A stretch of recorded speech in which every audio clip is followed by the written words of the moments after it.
Bunyan, estando preso por ser un predicador, recuerdo que no se le decía protestantes, como se llamó a Lutero en Alemania.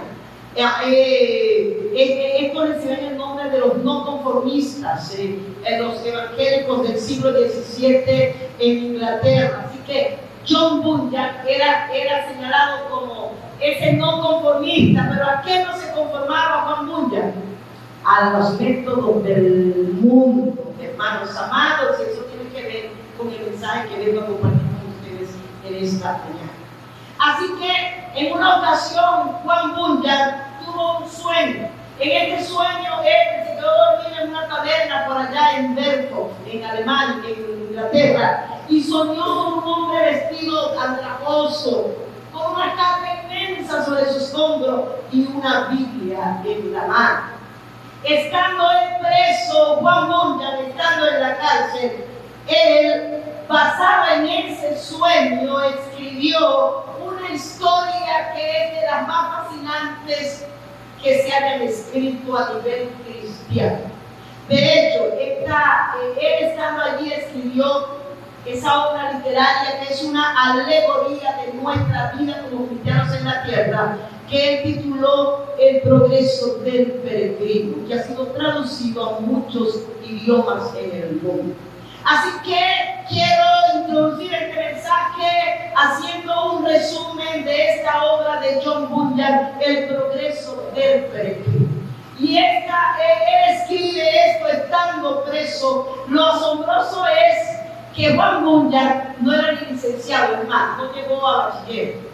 Era un hombre de poca preparación académica, pero con una pluma de oro.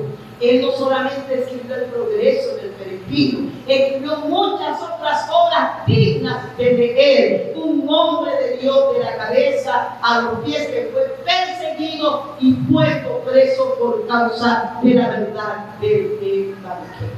En su alegoría escrita, John Bunyan describe o narra la historia de un personaje al cual él llamó cristiano. Cristiano se encontraba desesperado porque él sabía de que la ira de Dios un día iba a ser derramada sobre la ciudad de la destrucción, ciudad donde él vivía. Así que el tormentoso juicio de la ira venidera causó estragos en la vida de este hombre llamado Cristiano. Pero un buen día, en medio de este tormento, Cristiano conoce a un personaje llamado Evangelista. Evangelista le declara el camino a la ciudad celestial y le entrega un rollo, el cual es la Biblia, donde le advierte que allí está escrito cómo huir de la ira venidera. Cristiano se convierte en un asiduo lector de ese libro porque él siente una carga tan grande sobre sus hombros llamada pecado que lo doblega hacia adelante.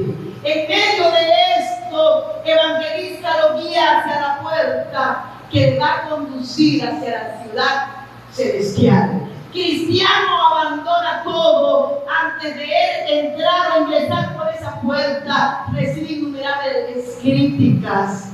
Le tildaron de loco. Este es un loco porque no sale sino solo leyendo este libro, leyendo. La primera que dijo que estaba loco era la esposa de Cristiano. Así que él, cuando Evangelista le guía hacia la puerta, no pensó en más nada, en nadie, solo en poder llegar a la ciudad celestial y huir de la ira de Dios.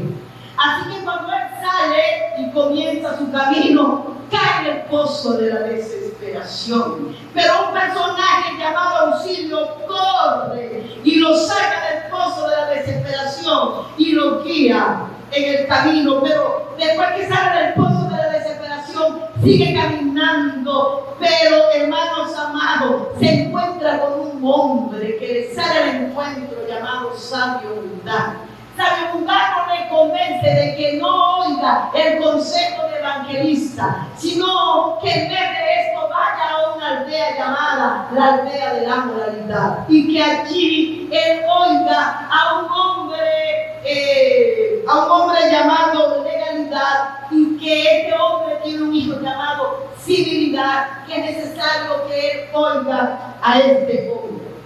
Mientras Cristiano pasa por esta aldea de la vanidad y oye a estos personajes, su carga se hace más pesada que nunca. Pero vuelve a aparecer el evangelista que lo saca de allí y llega a la puerta donde está el portero llamado Buena Voluntad, y Buena Voluntad lo hace pasar y lo conduce a la casa de un personaje llamado el intérprete.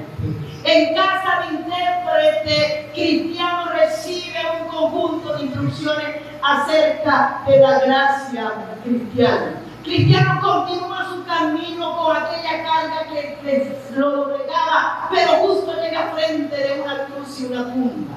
Cuando él se detiene frente a la cruz, cae inmediatamente ante la cruz. La carga se cayó de sus hombros.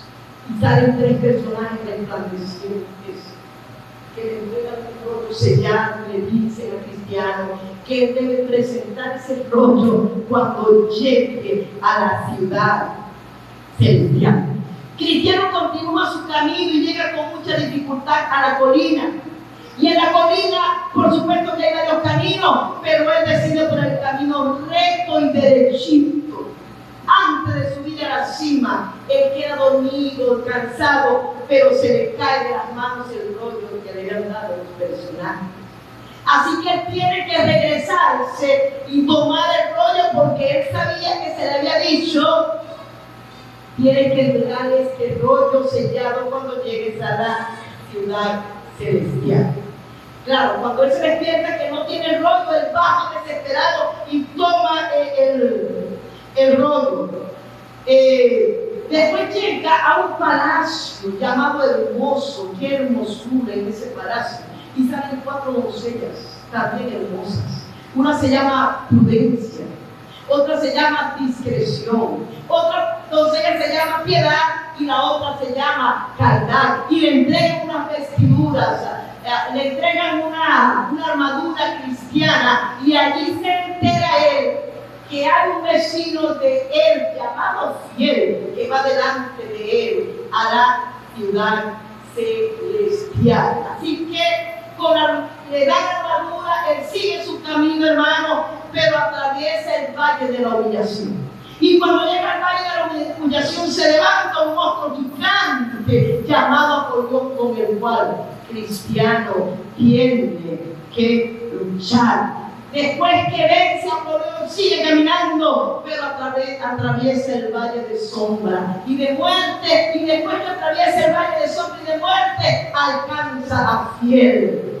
Y Fiel y Cristiano caminan hacia la ciudad celestial. Pero camino a la ciudad celestial atraviesan una aldea llamada, una ciudad llamada la ciudad de la vanidad. Esta ciudad está diseñada y estructurada para atrapar y detener a los peregrinos en su viaje hacia la ciudad celestial. Así que la ciudad de la vanidad, aquella gente ve que Cristiano y Fiel no visten como las personas de la ciudad de la vanidad, y tampoco sienten interés ni apetito alguno por todo lo que se vende y se exhibe en la ciudad de la vanidad. Esto generó un desencanto tal en esta ciudad que un hombre llamado, un personaje llamado Odio a lo Bueno, los agarra y los mete presos. Son juzgados y son sentenciados, pero Fiel es condenado y ejecutado en la ciudad de la vanidad, y Cristiano es vuelto a la cárcel. Pero Cristiano escapa porque allí se encuentra con un personaje llamado Esperanza, quien, motivado por la muerte de Fiel, escapan y siguen adelante. Cruzan el valle del alivio. Pero allí tienen que vencer la tentación de una mina de plata. Más tarde el camino se vuelve mucho más difícil y toman el sendero de la pradera, pero allí quedan atrapados en la tormenta y tropiezan y caen en el castillo de la duda, atrapados por un gigante llamado desesperación. Allí Cristiano recuerda que tiene una promesa y con una llave llamada promesa, si recuerda que tiene esa llave, la utiliza y Cristiano y Esperanza escapan del gigante de la desesperación. Al final llegan al Valle de las Delicias y allí se encuentran con un grupo de pastores que están apacentando un rebaño de ovejas y ellos le dicen a Cristiano: miren el destino de los que se desvían en su camino hacia la ciudad celestial, un destino de destrucción. Pero aún así son engañados por un personaje llamado adulación. Ellos entonces momentáneamente quedan atrapados por las palabras de adulación hasta que son rescatados nuevamente y puestos en el camino justo frente a la ciudad celestial. Pero para poder llegar a un gran río de prueba, tienen que sumergirse en el río de la prueba. Y así Cristiano se sumerge y llega y es admitido en las puertas de la ciudad celestial. Este es un breve resumen de toda la obra de Juan Bunyan, El progreso del peregrino. Por lo tanto, quiero hablarles en esta mañana, tomando como punto de partida esta alegoría que les he narrado en forma de resumen, para que inmediatamente vayamos a 1 de Pedro capítulo 2, versículo 11. Así que quiero hablarles en esta mañana sobre el carácter del peregrino. Les motivo asimismo a que si tienen la oportunidad descarguen la película El progreso del peregrino. Está en formato de comiquitas y también está en película. Es impactante. ¿Por qué razón? Porque Cristiano, o porque John Bunyan, lo que él relata en ese escrito, en esa narración, tiene que ver muchísimo con nuestro peregrinar en la tierra. Y tiene que ver con el versículo que quiero compartirles en esta mañana, que dice el apóstol Pedro. No sé si lo colocan en pantalla, pero 1 Pedro 2:11 dice: amados míos, os ruego, como a peregrinos y a extranjeros, que os abstengáis de los deseos de la carne que batallan contra el alma. Estas son las palabras del apóstol Pedro a los hermanos que inicialmente él llamó expatriados.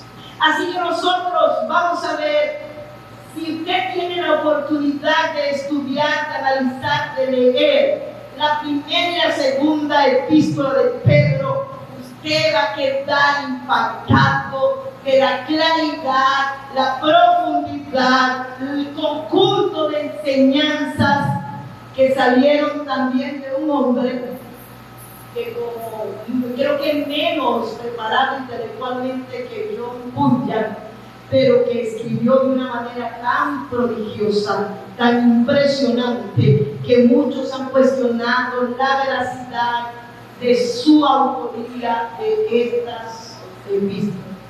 Sin embargo, eso tiene también sus explicaciones. Si nosotros pudiésemos hacer una apología de primera o segunda de Pedro para defender la autoría de Pedro, pues uno de los elementos, saliéndome del tema, es que cuando nosotros leemos, Pedro dice que escribe por conducto de Silvano. Y cuando él dice que escribe por conducto del silvano, está diciéndonos que él habla, pero ¿quién escribe el silvano? Y la mayoría de los eruditos y de los estudiosos dicen que este silvano es el mismo Sila, que era un principal en la iglesia primitiva, que fue comisionado además como misionero, y que a los silvanos se les llamaba por el diminutivo de Silas. Era un hombre altamente preparado, y por eso se sostiene que este escrito de Pedro esté en un griego perfecto, hermanos. Así que vamos entonces en esta mañana a analizar este versículo en tres aspectos, en tres partes, y asimismo podemos ir aplicando estas tres partes a nuestra vida. Y creo que el número 3 encaja a la perfección en este versículo, ya que el 3 lo vamos a ver representado en todo el texto sagrado: el Padre, el Hijo y el Espíritu Santo. 3 días y 3 noches estuvo Jesús en el corazón de la tierra. 3 días y 3 noches estuvo Jonás en el vientre del gran pez. Y así vamos a ver, hermanos amados, que 3 son los llamados que hace el Señor.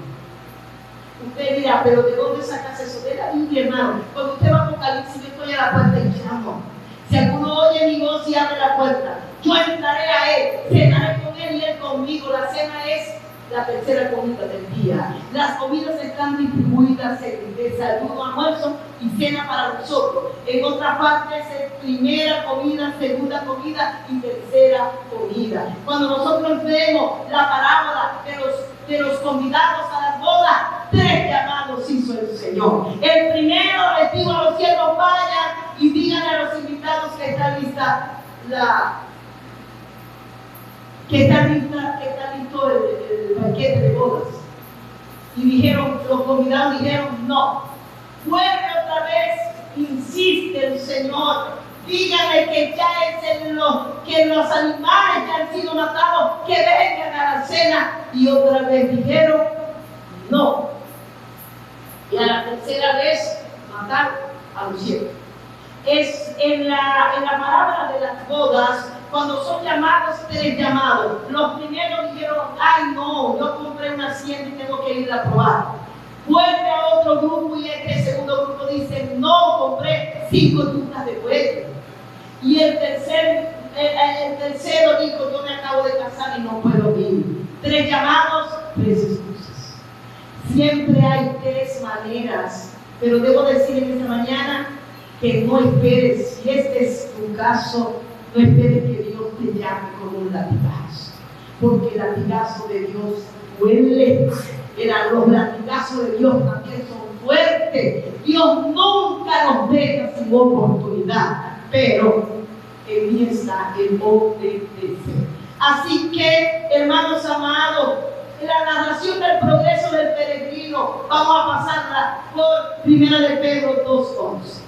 Vamos a dividir en 3 aspectos este versículo, no sé si lo logran proyectar, pero tenemos en primer lugar el ruego de Pedro, en segundo lugar la comparación que nos compara como a peregrinos y extranjeros, y número 3 el llamado a no rendirnos ante los deseos de la carne. Estos 3 aspectos tienen que ver con el tema que quiero desarrollar brevemente en esta mañana, y tiene que ver con el carácter del peregrino, dando por hecho y por entendido que los que están acá en esta mañana reunidos han nacido de nuevo, han venido a Cristo y se sienten peregrinos y extranjeros. Porque en este sentido debemos valorar si somos peregrinos, si nos sentimos como peregrinos y si vivimos como peregrinos. Y en este sentido es sumamente importante que también, amada iglesia, tú sepas quién eres, dónde estás ahora y hacia dónde vas. Esos son 3 aspectos fundamentales. ¿Quién soy? ¿Dónde estoy? Y hacia dónde voy. Así que todo peregrino en Cristo Jesús debe saber quién es, debe saber dónde está ahora y debe saber hacia dónde va. Eso va a permitir que el carácter de Cristo se desarrolle en nuestra vida como peregrino. Ciertamente a veces cuesta, conceptualizar o establecer la diferencia. Cuando hablamos de carácter, de temperamento y de personalidad, a veces cuesta establecer las diferencias entre uno y otro, pero hay diferencias. El carácter tiene que ver con la forma a cómo yo respondo ante las circunstancias. Sabemos que el carácter en el individuo, el carácter es formado por diferentes elementos, hasta patrones de crianza en el inicio, o lo que absorbe en la sociedad, o los eventos de la vida van forjando el carácter del individuo. Pero nosotros en Cristo tenemos un carácter que es forjado por la obra del Espíritu Santo en mi vida y que es alimentada continuamente con una relación estrecha con nuestro Padre Celestial, y que debemos vivir en santidad. Es la única manera de poder tener el carácter propio de un peregrino. Así que rápidamente vamos a irnos al versículo. Aquí el apóstol Pedro está diciendo a Marcos. Y esta expresión me gusta muchísimo, porque creo que Pedro tiene una moral grandísima para llamarnos a nosotros la atención. ¿En qué sentido? Pedro tuvo que batallar una y otra vez con los deseos de la carne. Pedro tuvo que ser restaurado por Cristo, tuvo que ser lleno de Cristo, tuvo que ser molido en su humanidad, en su yo. Por eso es que vemos que Cristo, ¿cuántas veces le pregunta a Pedro? 3 veces. ¿Por qué? Porque 3 llamados hace Dios. Simón, ¿me amas? Señor, sabes que te amo. Simón, ¿me amas? Señor, sabes que te amo. Simón, hijo de Jonás, ¿me amas más que esto? Pedro mordió la carne, bajó la cabeza. Señor, tú lo sabes todo. Ya no era el Pedro que dijo: sí, Señor, ¿para qué me preguntas tanto si yo te amo? Porque inicialmente Pedro siempre tenía una respuesta a flor de labios. Pero este Pedro impulsivo que llegó a Cristo es un Pedro que fue molido y fue transformado por Cristo Jesús. Es un Pedro que cuando se dirige a la iglesia lo hace en un tono de paternidad tan hermosa. Amados, con cariño, con afecto, os ruego. Y así que voy a detenerme rápidamente en esta manera, en esta forma en la que Pedro llama la atención. ¿Por qué, hermano? Porque rogar es diferente a pedir. Una cosa es que pedimos y otra cosa es cuando rogamos. Cuando pedimos algo, cuando usted va a un establecimiento comercial en Fiore, usted va a la panadería a comprar pan, usted no le dice: Señor, señorita, por favor, ¿será posible? Le suplico que me venda un poco de canilla, por favor. ¿Verdad que no hacemos eso? ¿Qué decimos? Por favor, un poco de canilla. Un pedido normal. Pero Pedro no está pidiendo a secas. Hermanos, yo les pido que, como ustedes son peregrinos y extranjeros, que ustedes se abstengan pues de la versión de la carne que batalla contra el amor. Ese es el pedido de Pedro.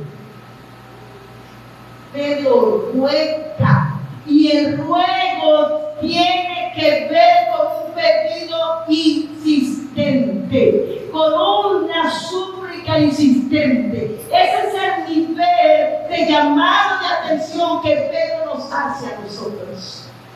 Y hermanos amados, es que el Señor usa a sus siervos para rogar al hombre en un tono de misericordia que se vuelva a él. Por eso es que cuando nosotros leemos en 2 Corintios 5:20, Pablo dice: Dios estaba en Cristo, reconciliando consigo al mundo, y nos encargó a nosotros la tarea de la reconciliación. Os ruego, en nombre de Cristo, reconciliaos con Dios. Es ese mismo nivel de ruego expresado por Pedro que lo vemos en Pablo diciéndole a una iglesia, la más terrible de todas las iglesias que conocemos en el Nuevo Testamento, una iglesia que no vivió como peregrina ni extranjera. A esta iglesia Pablo les dice: se los ruego, reconcíliense con Dios. Ahora tenemos que preguntar lo que hay detrás de este ruego. ¿Es porque es meramente un ruego que tiene una carga emocional por el temperamento melancólico de Pedro? No, hermanos. Esta súplica la hace el Espíritu Santo utilizando a Pedro, porque Pedro está convencido de que todo aquel que no vive como peregrino y extranjero, que no desarrolla el carácter de Cristo, ni viene a los pies de Cristo, le espera la condenación eterna y la ira venidera, de la cual tanto le temía Cristiano. Esa es la razón del ruego. Así que vemos también en Romanos 12:1, vemos al apóstol Pablo utilizando otra vez la expresión: os ruego, hermano, y le agrega un aspecto bien significativo que es, Pablo dice a la iglesia en Roma: os ruego, hermanos míos, por las misericordias de Dios, que presentéis vuestro cuerpo en sacrificio vivo y santo, agradable a Dios, que es vuestro culto racional. Así que podemos decir entonces que a personas diferentes, en épocas diferentes y en contextos diferentes, hay un ruego de los apóstoles. Y ese ruego no es al mundo, ese ruego es a la iglesia que vive dentro de este mundo. Así que Dios, por su misericordia, envió a los discípulos, hoy a los predicadores, a buscar al hombre que preste atención al llamado de la salvación. En segundo lugar, porque ni iba a ser breve. En segundo lugar, ese ruego de Pedro está dirigido, como les dije, a una comunidad de creyentes. Y Pedro les ruega como, utilizando una comparación, como a peregrinos y extranjeros. Y aquí me quiero detener. ¿Por qué, hermanos? Porque la iglesia de este tiempo, escuche esto, lo quiero decir así que me salga del alma. Lastimosamente, la iglesia de este tiempo es una iglesia sumergida en la más grande de las apostasiones. Es una iglesia, en términos generales, que ha diluido tanto la esencia del Evangelio, que en el Evangelio ni se vive igual, ni se predica igual. Pierde el Evangelio su esencia jamás. La pierde la práctica barata que se está haciendo del Evangelio. Por ello, amados hermanos, es que la Biblia nunca ha pasado de moda ni pasará de moda. Nosotros seguimos siendo peregrinos y extranjeros. Ahora, ¿por qué peregrinos y extranjeros? Son expresiones sinónimas, pero cuando hablamos de un extranjero, estamos hablando de una persona que vive en una nación a la cual él no pertenece. Un peregrino sigue siendo un extranjero que está por tiempo limitado en esta tierra de la cual no es. ¿Me estoy explicando? Por eso es que Pedro dice que él hace un ruego a nosotros como peregrinos y extranjeros. Y cuando nosotros estudiamos a las epístolas petrinas, llamadas así en teología, y nosotros analizamos esta epístola, sabe que no solamente una vez Pedro habla de peregrinos y extranjeros. En el versículo 1 de esta primera epístola, Pedro dice, él se presenta como apóstol de Jesucristo a los expatriados en el Ponto, en Galacia, en Asia, Bitinia y Capadocia, regiones de Asia Menor. Y él usa la expresión expatriados. Así que cuando Pedro nos predica o nos habla esta palabra, la realidad que vivía la iglesia no era una realidad fácil. Era una iglesia perseguida, acosada, oprimida, una iglesia que materialmente no tenía nada, hermanos amados. Estaba en Nerón como uno de los emperadores más terribles que haya tenido el imperio romano. Así que los cristianos eran esparcidos en todos lados. Y Pedro usa la expresión expatriados, los que han sido sacados de su tierra natal. A ustedes, dice Pedro, yo les escribo. Y les cuenta como a peregrinos y a extranjeros. Esos peregrinos y esos extranjeros debemos, dice Pedro claramente, debemos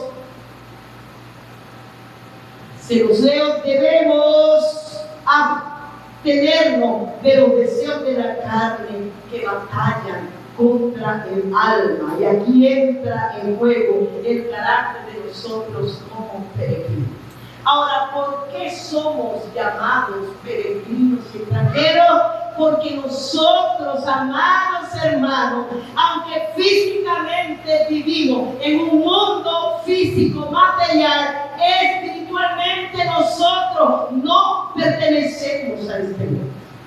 Nosotros hemos venido por un tiempo corto. Por eso es que cuando hablamos de la brevedad de la vida, nosotros hablamos de las palabras que encontramos en el texto sagrado, donde una y otra vez se dice: el hombre es como la flor del campo, que nace y brota, pero a la tarde ya no está. Decía Moisés, que Moisés en uno de los salmos que él habla de la brevedad de la vida, y dice: enséñame a contar mis días de tal manera que yo encuentre en ellos sabiduría. Por eso encontramos a otros salmistas hablar de la brevedad de la vida. Dice 70 años o en su caso 80 en lo más robusto. Somos peregrinos y extranjeros. Nosotros no estamos hechos como consecuencia del pecado para permanecer en la tierra, hermanos. Pero ¿qué pasa? Que los deseos de la carne son propios de la ciudadanía mundana, de la ciudadanía terrenal, hermanos amados. Y es que Cristo en Juan capítulo 17, versículos 15, 16 y 17, Cristo ora al Padre y en su ruego dice: no ruego que los quiten del mundo, sino que los guarde del mal. Ellos no son del mundo, como tampoco yo soy del mundo, dice Cristo Jesús. Así que no somos de este mundo, solo que si nosotros no tenemos desarrollado el carácter de Cristo en nuestra vida, entonces vamos a vivir como ciudadanos del mundo, amoldados a las prácticas del mundo, y ahí entra en juego el deseo pecaminoso de nuestra carne. También quiero establecer rápidamente o aclarar algunas cosas. No es que tenemos que ser como no recuerdo ese grupo de los esenios, un grupo religioso que se aislaba, porque pensaron que todo era pecado. Todo era pecado. Tampoco vamos a caer en eso, hermano. Ay, no va a cantar cumpleaños porque eso es pecado. No vamos a ir a darnos mucha función en la piscina porque eso es para los mundanos. No, hermano. Todo aquello que contribuya al bienestar y que no traspase los principios de la moral de Dios, eso es bueno. Eso es bueno. Pero aquello que traspasa los principios de Dios, allí sí tenemos que decir hasta aquí. ¿Qué pasa, hermano? Quiero leerles unos versículos que están en Hebreos, en el libro de Hebreos capítulo 11, 13 al 15. ¿Qué hora es, por favor? Ya vamos a terminar. Pero aquí. En Hebreos 11, siga conmigo este versículo. Voy con el versículo. Vamos a decir, en el Museo de los Héroes de la Fe. Dice el autor. Hebreos 11, 13 al 15. Habla de toda esa cantidad de héroes de la fe, habla de Enón, habla de Noé, habla de Abraham, habla de Sara, habla de Moisés y de todos aquellos grandes hombres de la fe. Dice, conforme a la fe murieron todos estos, los que les he mencionado, sin haber recibido lo prometido, sino mirándolo de lejos y creyéndolo y saludándolo y confesando que eran peregrinos y extranjeros sobre la tierra. Hebreos 13, 14, rápidamente. Hebreos 13, 14. Dice así. Hebreos 13, 14.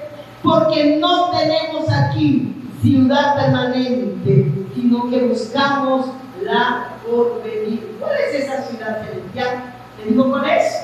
La nueva Jerusalén que descenderá del cielo. Porque tampoco es que vamos a vivir en el cielo, vamos a vivir en la tierra, pero no en este mundo que tenemos ahora. Así que quiero hacer algunas conclusiones. ¿Qué significa ese ruego de Pedro de que nos atentamos a los deseos de la carne que batalla contra el alma? Hay una lucha continua que usted y yo vamos a tener si en verdad amamos a Dios, si en verdad hemos nacido de nuevo. Porque ¿qué pasa, hermano? ¿Cuáles son los deseos de la carne? Entiéndase por deseo de la carne ese espíritu de concupiscencia que va a inclinarnos siempre a hacer lo que es desagradable ante los ojos de Dios. Eso se llama concupiscencia. Esa palabra que es hasta difícil a veces de pronunciar, que de repente decía, oye, ¿qué es eso? Es un deseo que está impregnado en el corazón del hombre y que lo lleva a vivir una vida de práctica de pecado. ¿Qué dice Pedro? Que nosotros tenemos que huir, porque dice que no me puedo amoldar al mundo y a las cosas del mundo, hermanos amados. Entonces tenemos una iglesia que quiere actuar como el mundo, que quiere vivir como el mundo, que quiere tener espectáculos y show, nada que ver con la palabra y la predicación del evangelio. Y voy más allá queriendo terminar. ¿Estamos viviendo nosotros como peregrinos extranjeros o hemos adoptado la ciudadanía mundana? ¿Qué dice Santiago 4:4? Oh, almas adúlteras, no ignoréis. La amistad con el mundo es enemistad con Dios. El que se hace amigo del mundo se constituye en enemigo de Dios. Yo quiero preguntar en esta mañana, usted por supuesto no va a responder. ¿Habrá alguno entre nosotros que no le hable a alguien de la iglesia o de los vecinos? Que le haya retirado el habla. Si ese es tu caso, arregle eso, porque eso es cultura del mundo. El carácter del peregrino es estar en paz con todo. Si usted tiene algo contra otra persona o esa persona fuera que le dio igual, vaya y arregle eso. Si esa persona le cierra la puerta, usted dijo su responsabilidad responsabilidad, pero no le retire el habla a nadie. Eso es cultura del mundo.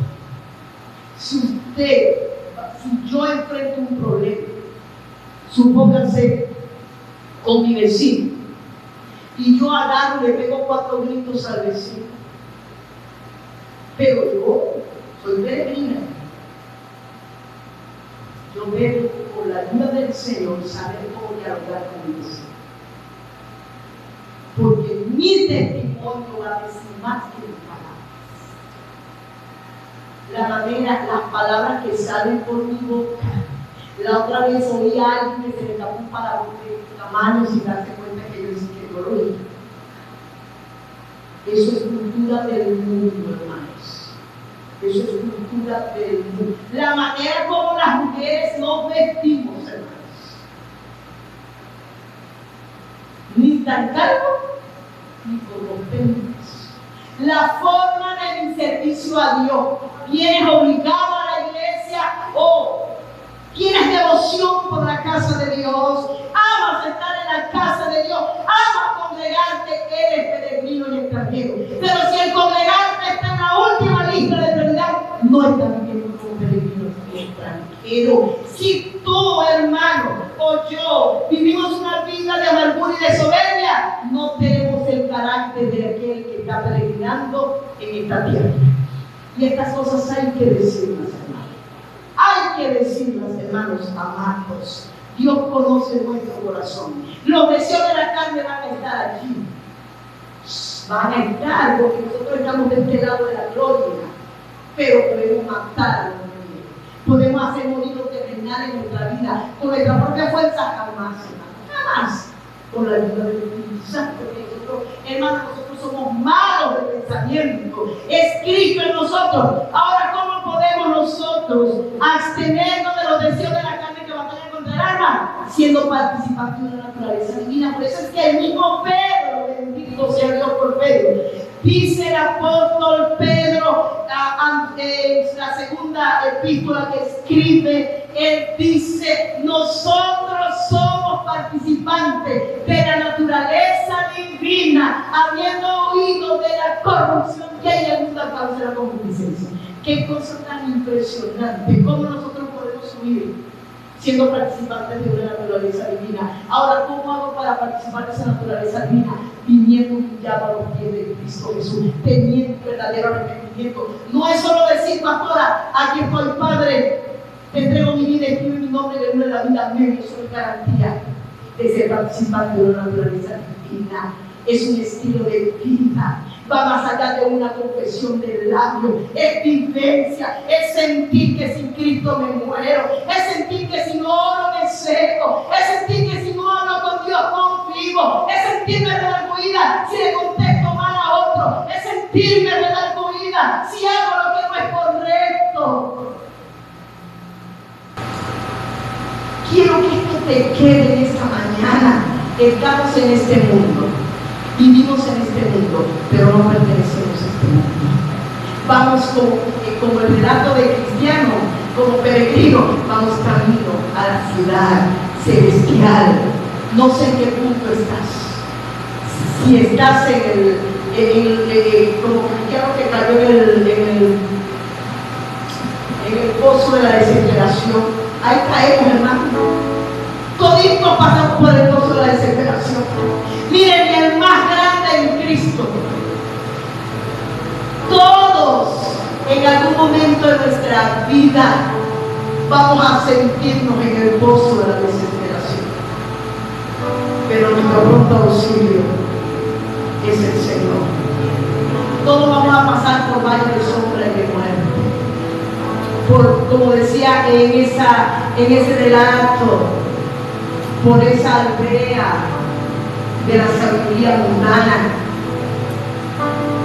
Vamos a luchar con tantos gigantes. Vamos a pasar por el valle de la humillación.